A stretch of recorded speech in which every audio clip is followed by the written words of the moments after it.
Hi പെണ്ണില്ലം സൗഹൃദങ്ങളെ, എല്ലാവർക്കും നല്ല നമസ്കാരം. ഇന്ന് പണ്ടൊരു കാലം എന്ന ഭക്തിക്കു വേണ്ടി പതിരുവാണിഭം എന്നൊരു സംഭവത്തെക്കുറിച്ചാണ് ഞാനിവിടെ പറയാൻ പോകുന്നത്. യാത്രകൾ വേണ്ടി വരുന്ന സന്ദർഭങ്ങളിലെല്ലാം നിരത്തി വച്ചിരിക്കുന്ന മീനുകളിൽ പലപ്പോഴും എൻ്റെ ശ്രദ്ധ ചെന്ന് പതിക്കാറുണ്ട്. പല പച്ചമീനുകൾക്കടുത്തായി അടുക്കി വച്ചിരിക്കുന്ന ഉണക്കമീനുകളിലാവും കണ്ണ് അധിക സമയം വിശ്രമിക്കുക. പ്രത്യേകിച്ച് ഉണക്കസ്രാവിൽ. പച്ചമീനിനേക്കാൾ പണ്ടും ഇന്നും എനിക്കിഷ്ടം ഉണക്കമീനാണ്. ഒരു പച്ചക്കറി കൂട്ടാനും ഉപ്പേരിയും ഒരു കഷ്ണം ഉണക്കസ്രാവ് വറുത്തതുമുണ്ടെങ്കിൽ ഉച്ചഭക്ഷണം കുശാൽ. ഇന്നത്തെ കാലത്ത് ആഗ്രഹിക്കുന്ന സമയത്ത് ഉണക്കമീനുകൾ വാങ്ങാൻ ഒരു പ്രയാസവുമില്ല, പണം വേണമെന്ന് മാത്രം. ഞങ്ങളുടെയൊക്കെ കുട്ടിക്കാലത്ത് നാട്ടിൻപുറങ്ങളിൽ കടകളൊക്കെ വളരെ കുറവ്.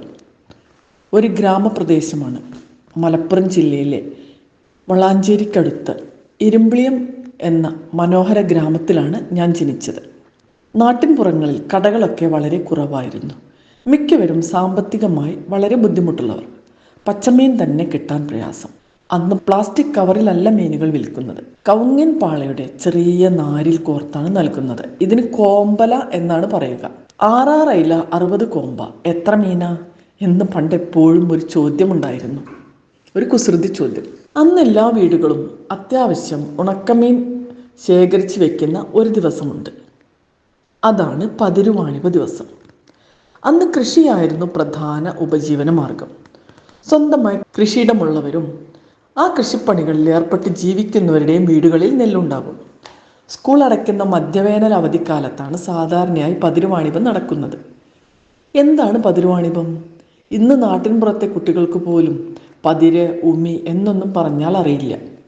മകരക്കൊയ്ത്ത് കഴിഞ്ഞാൽ ആ നെല്ലാണ് പതിരുവാണിഭത്തിനായിട്ട് ഉപയോഗിക്കുന്നത്. പാടത്തു നിന്നും മുറ്റത്തെത്തിയ കറ്റകൾ ആണും പെണ്ണുമെല്ലാം ചേർന്ന് കല്ലിൽ തല്ലിയും കാലുകൊണ്ട് ചവിട്ടിയും എല്ലാം മെതിക്കുന്നു. എന്നിട്ട് കാറ്റത്തിടുന്നു. ഓലമെടഞ്ഞ, ഞങ്ങളുടെ നാട്ടിൽ തടുക്ക് എന്ന് പറയുന്ന ആ ഒരു സംഭവം കൊണ്ടാണ് അതിനെ വീശുന്നത്. മറ്റേയാൾ മുറം ഉയരത്തിൽ, നെല്ല് നിറച്ച മുറം ഉയരത്തിൽ പതിയെ താഴോട്ട് വീഴ്ത്തുന്നു. ശ്രദ്ധിച്ചിരിക്കുകയാണെങ്കിൽ എല്ലാറ്റിലും അതിൻ്റേതായൊരു ഈണവും താളവും ഉണ്ട്. കാറ്റിൽ താഴേക്ക് പതിച്ച നെന്മണികൾ 3 തരമായിട്ടുണ്ടാകും. ഉള്ളിൽ നിറയെ അരിയുള്ള നല്ല നെല്ല്, ഉള്ളിൽ അല്പം അരിയുള്ള മുറിപ്പതിര്, തീരെ അരിയില്ലാത്ത നെല്ലാണ് പതിര്. ഇതിലെ മുറിപ്പതിര് ആണ് പതിരുവാണിഭത്തിന് എടുത്തു വെക്കുന്നത്. നെല്ലിൽ നിന്നും മുറിപ്പതിരിൽ നിന്നും പണിക്കാർക്ക് വിഹിതം നൽകുന്നു. ചവിട്ടിയിട്ടും കല്ലിൽ തല്ലിയിട്ടും പോരാൻ കൂട്ടാക്കാത്ത ചില നെൽമണികൾ ചുരുട്ടിൽ തന്നെ ഒളിച്ചിരിക്കും. ഈ ചുരുട്ടുകളെല്ലാം അടുക്കി വെക്കുന്നു.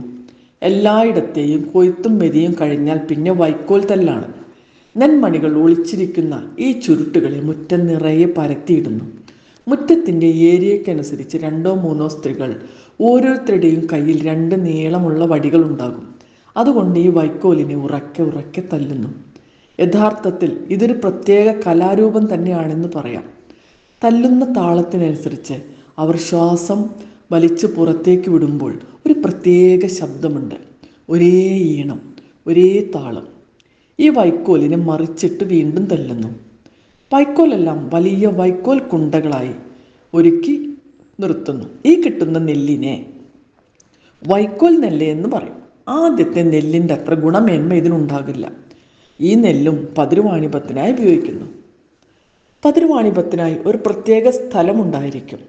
ഞങ്ങളുടെ നാട്ടിൽ വളാഞ്ചേരി പട്ടാമ്പി റോഡിൽ മൂച്ചി എന്നൊരു സ്റ്റോപ്പ് ഉണ്ടായിരുന്നു. അവിടെ വെച്ചാണ് പതിരുവാണിഭം നടത്തുന്നത്.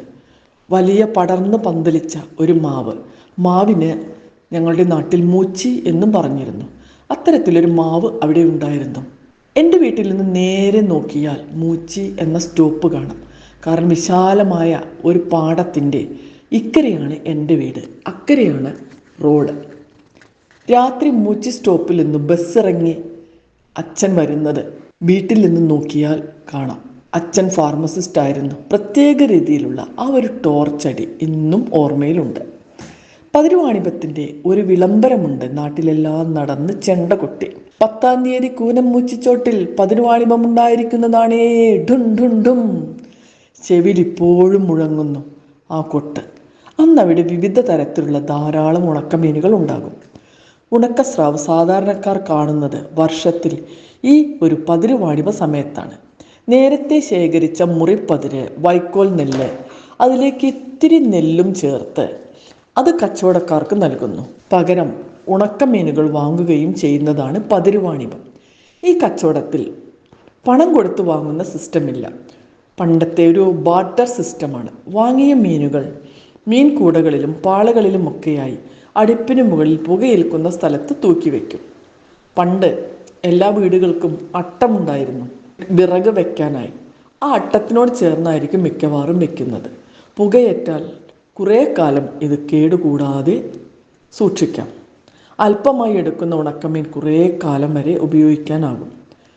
പതിരുവാണിഭമൊക്കെ ഓർമ്മകളായെങ്കിലും ആ കാലഘട്ടത്തിലൊക്കെ ജനിച്ച് ജീവിക്കാനായത് ഒരു ഭാഗ്യമായി തന്നെ കരുതുന്നു.